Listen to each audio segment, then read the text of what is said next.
मुझे अचानक कहीं से 1 लाख रुपए मिले हैं। ये 1 लाख रुपए मौजजाना तौर पर एक दोस्त दे गया कि तुम ये पैसे रख लो। मैंने कहा लेकिन क्यों? कहता है वैसे ही मेरे पास पड़े थे तो सोचा तुम्हें दे दूं, शायद तुम्हारे काम आ जाएं। कहने लगा मैं काफी दिनों से ये पैसे तुम्हें देना चाहता था लेकिन वक्त नहीं मिल रहा था। मुझे वजह समझ नहीं आ रही थी कि क्यों पैसे दे रहा है। खैर उसके बेहद इसरार पर मैंने पैसे ले लिए और घर भेज दिए, क्योंकि पिछले 6 माह से मैं पाकिस्तान अपनी वालिदा और बीवी बच्चों को पैसे नहीं भेज सकता था।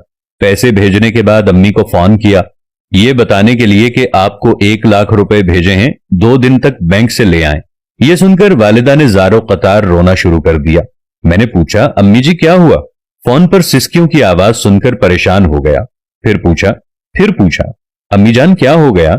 मां के हल्क से आवाज ना निकलती थी। बड़ी मुश्किल से रोते हुए ये कह पाई कि बेशक वही रज़्ज़ाक है और वही देने वाला है, वही इंतजाम करता है। ये कहती जाती और रोती जाती थी। जब कुछ सब्र आया तो अम्मी जान कहने लगी कि बताओ तुम्हारे पास ये पैसे कहां से आए? तुम तो फारिग हो। मैंने बताया कि एक दोस्त घर आकर दे गया है और ये अल्फाज सुनने थे कि मां ने फिर रोना शुरू कर दिया। मुझे कुछ समझ नहीं आ रहा था कि आखिर माजरा क्या है। मां के रोने का सबब पूछा कि अम्मी आप रो क्यों रही हैं, कुछ तो बताएं।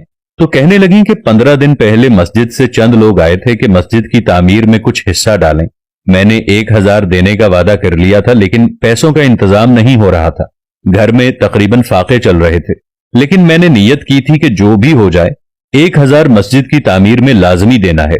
अभी 10 मिनट पहले वो लोग आए थे तो मैंने अपनी सारी जमा पूंजी जो बड़ी मुश्किल से 1000 बनी उनको दे दी और अभी दरवाजे से वापस होते हुए सोच रही थी कि अब खुदा से तिजारत कर ली है, अब रिज्क का सामान वो करेगा।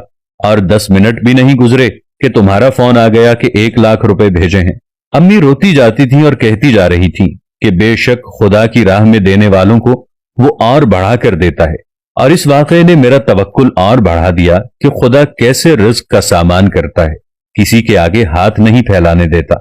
वो सत्तार पर्दापोशी भी करता है और आजमा भी लेता है कि कौन है जो तंगी की हालत में राह खुदा में खर्च करता है। बेशक वो बड़ा गफूर और रहीम है, उसके करम की कोई इंतहा नहीं। काश के ये बात हर दिल में उतर जाए।